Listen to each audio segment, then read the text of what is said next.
Okay, guys, so the facet we're going to explore today of the human potential is balance. How we can achieve an equilibrium within our being, within our body, within our mind.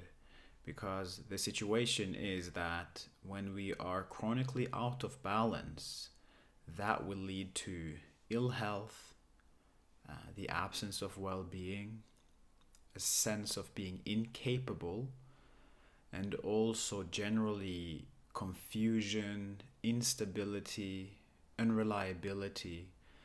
An image that comes to mind as I speak about this is, imagine someone standing on a tightrope from one building to the other.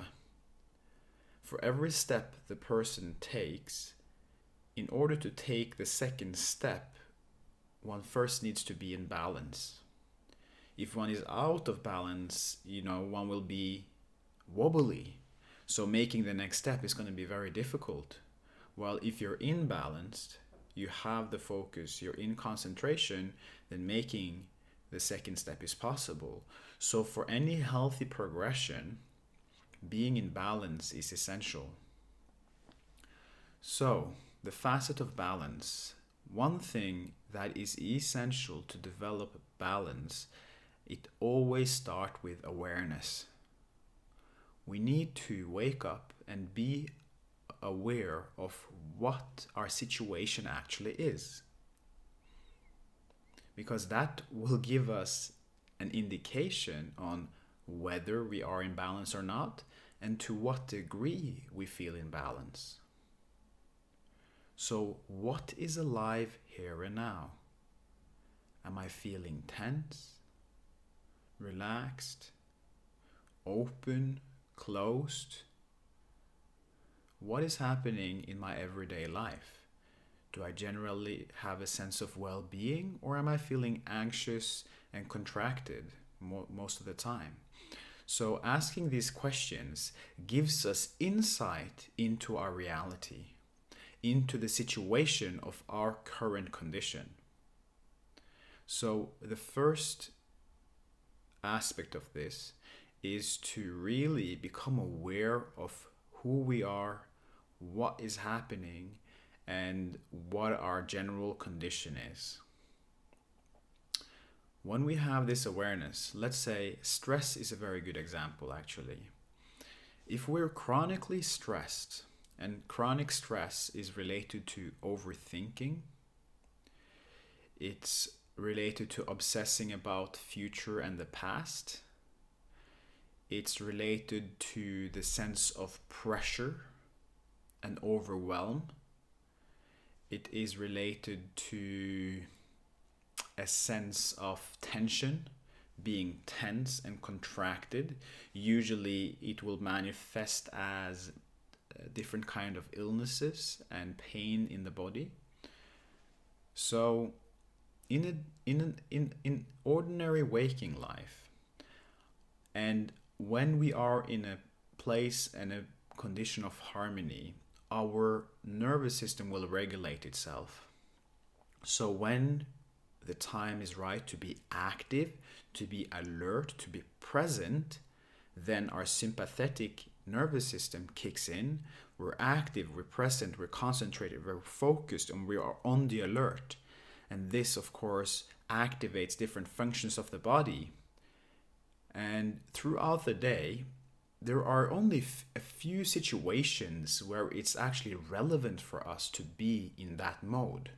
For instance, it can be when we're exercising, or it can be in a situation where things are happening fast and we need to get things done quickly. There is some kind of time pressures. So that's an example of a situation where it's quite relevant to be on the alert. However, overall, the natural state to be in is the parasympathetic nervous system, which is the relaxation response. And this is associated with a sense of calm, a sense of openness, spaciousness, sensitivity, listening, vulnerability, And it's when our parasympathetic nervous system is active, that is also when our body is given the time and the space to heal itself. So if we have a wound, it's essential to rest, for instance. We're always invited and encouraged to rest if we are healing. This is because the part of our nervous system that is related to healing is also connected to relaxation.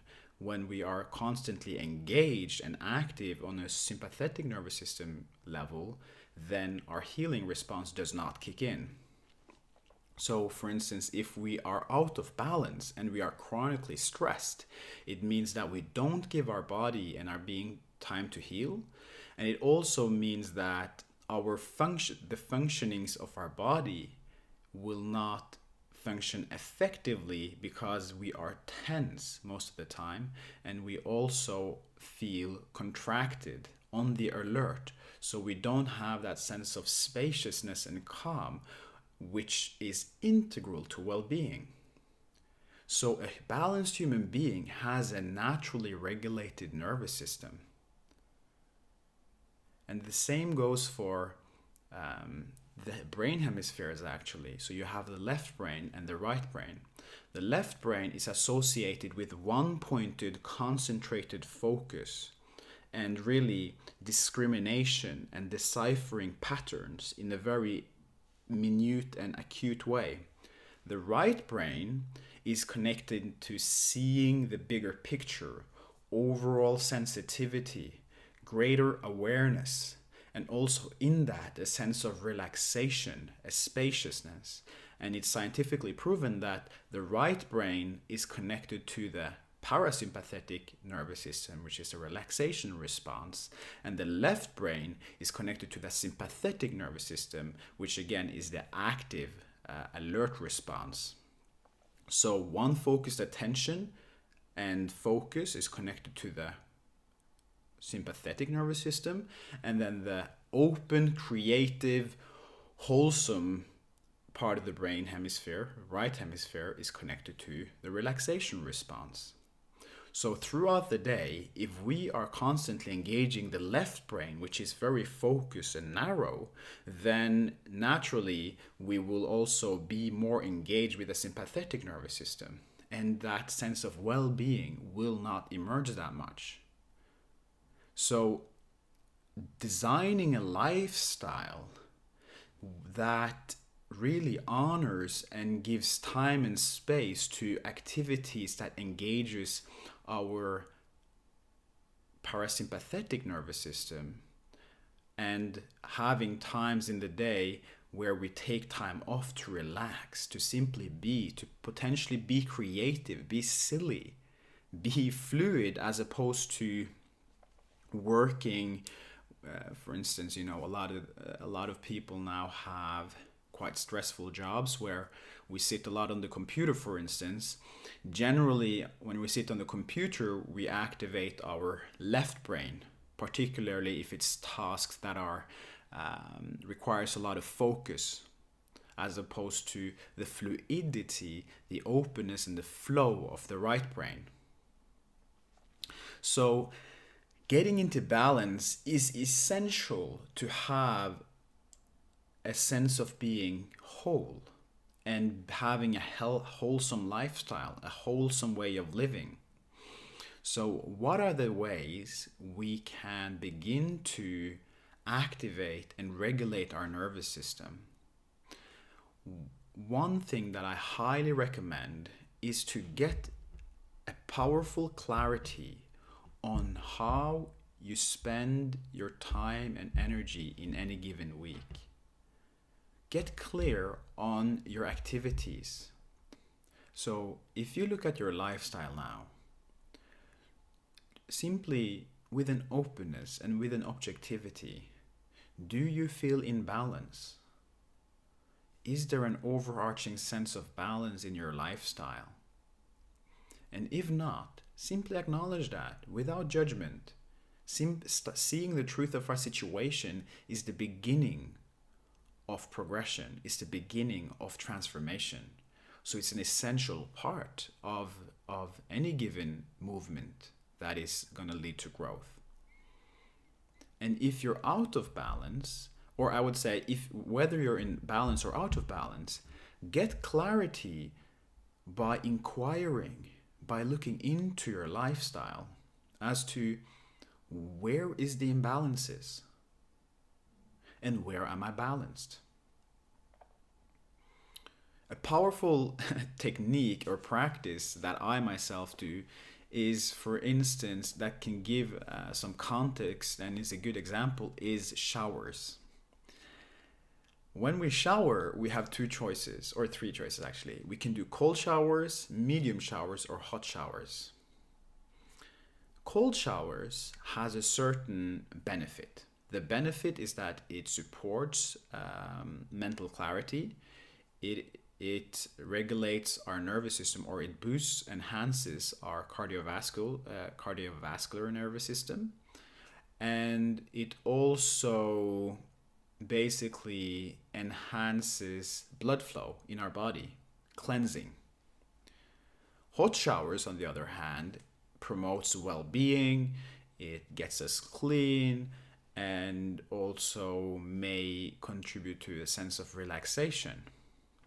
So from this point of view, any human being that is imbalanced will be called to both do hot showers and cold showers, because hot showers, they give you something that cold showers doesn't do, and cold showers give something hot showers doesn't do. So by doing both, you become a human being that is in a greater level of balance. And this seeing, this concept, this understanding, this way of looking can be applied to so many things in life.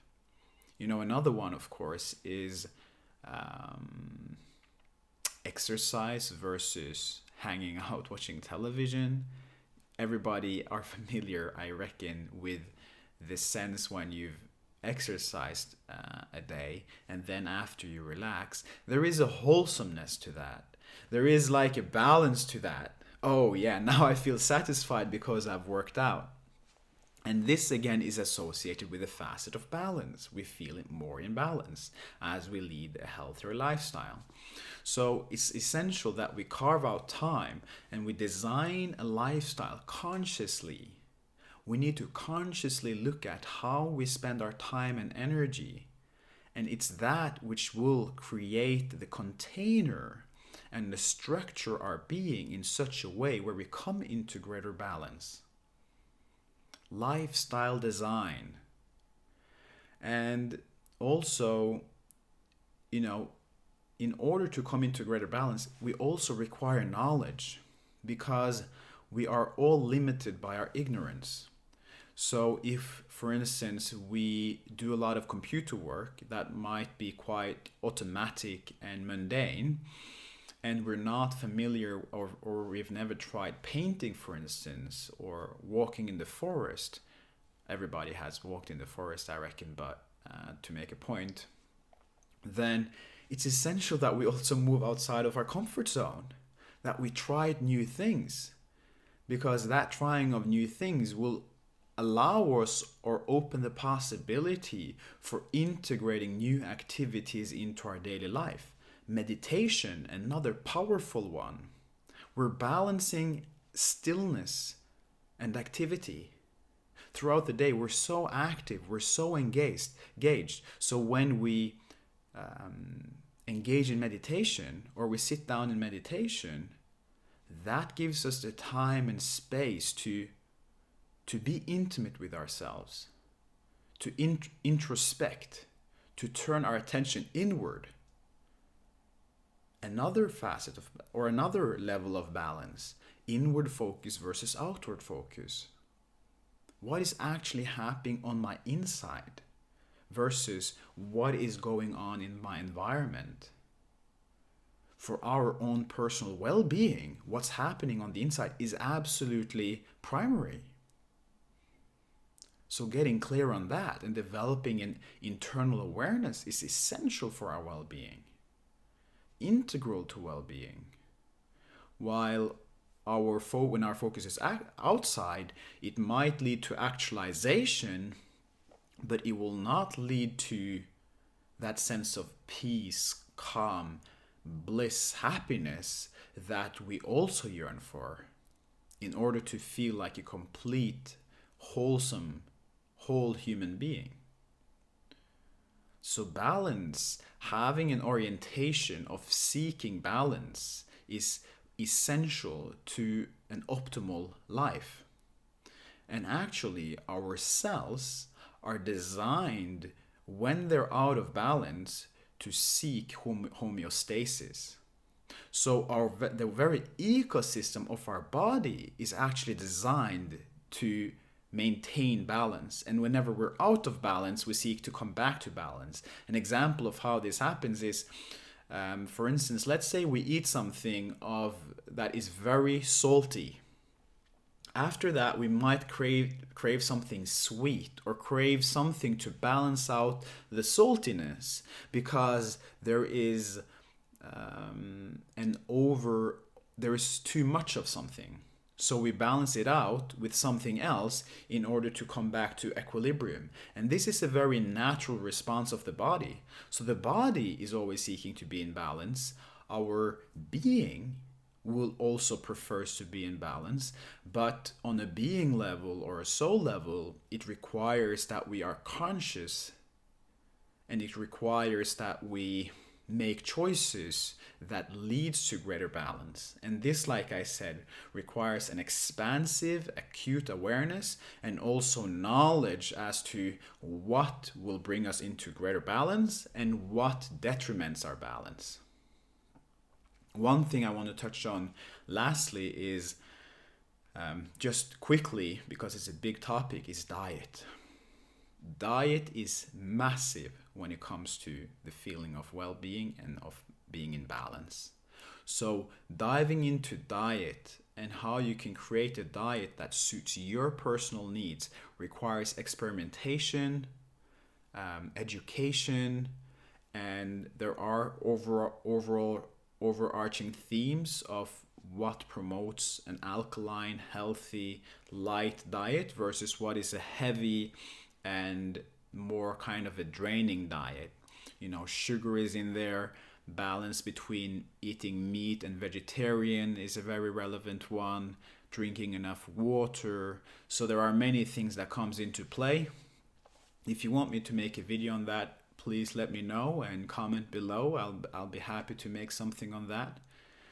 In this video, we've been touching on the facet of balance, which is a universe in of itself. It's such a vast topic. And I was saying how in order to come into greater balance, to achieve and live with a higher level of well-being, we need to become more aware of ourselves in the present moment. And we also need to create and design a lifestyle that is inherently balanced. So as human beings, we're creatures of habit. As human beings, we're creatures of habit. So creating lifestyles and patterns in our days that support balance is essential for a wholesome life. It's essential for good life, and it's essential for the growth and the development of our being. Much love.